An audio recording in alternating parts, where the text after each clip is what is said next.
what comprises of any fiscal stimulus package is it consists of money being pushed into health sector and money pushed into social sector spending, which is mostly in terms of pensions and giving additional money, doling out additional money for people who are at the margins, the most vulnerable sections in the country.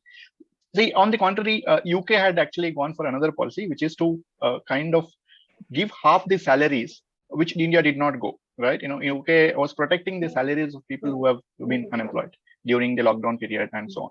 So if you talk about fiscal stimulus, you can mostly see them in terms of social spending, health spending, and some countries have also allotted money for vaccine research and vaccine spending, and that's where India has also spent a big amount.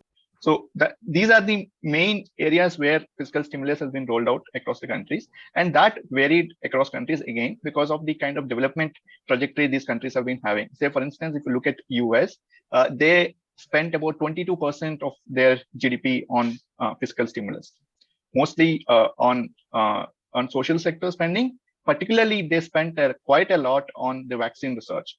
In India, government announced the Atmanirbhar package. I had a question regarding the same. So whenever a country is deciding that we have to spend this much amount on physical stimulus, so do they consider certain important parameter before classifying like this much amount we should spend in health service? Then that certain percentage they should be spending on social or other economic parameters.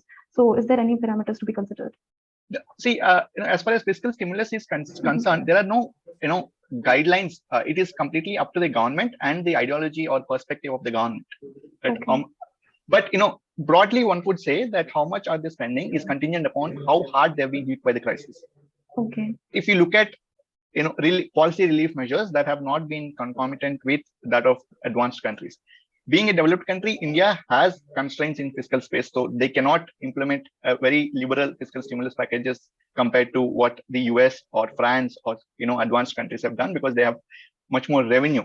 That's partly because their tax to GDP ratio is almost 30 to 40%, whereas India it's only 16%. So India cannot afford to kind of go and spend so much. If India has to go ahead and spend 20% of its GDP on fiscal stimulus, that means India would be crossing the debt to GDP ratio limit.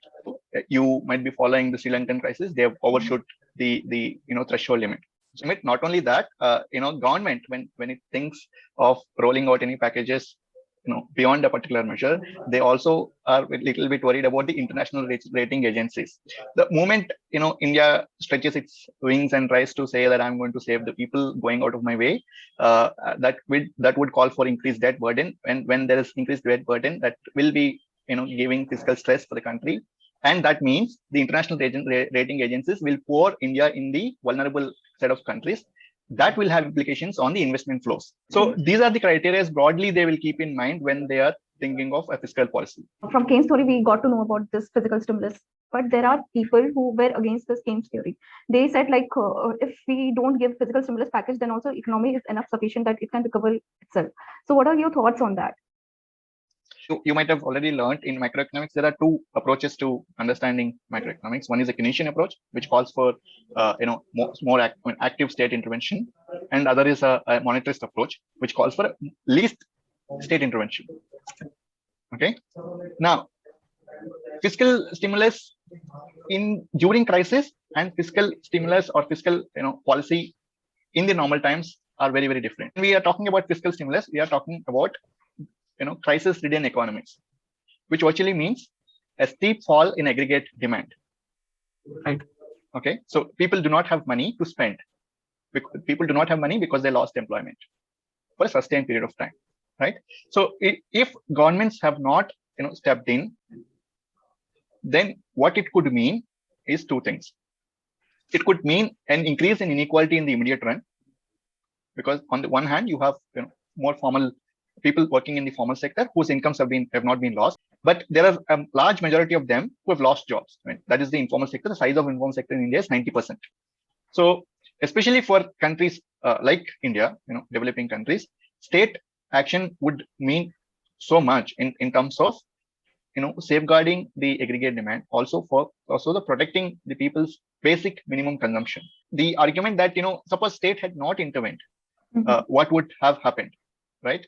Especially in the crisis, two things could happen. One is extreme undernourishment in certain segment of the society, and if you stretch that argument a bit more, it could lead to frustrations among a group of people because of the haves and have-nots differences.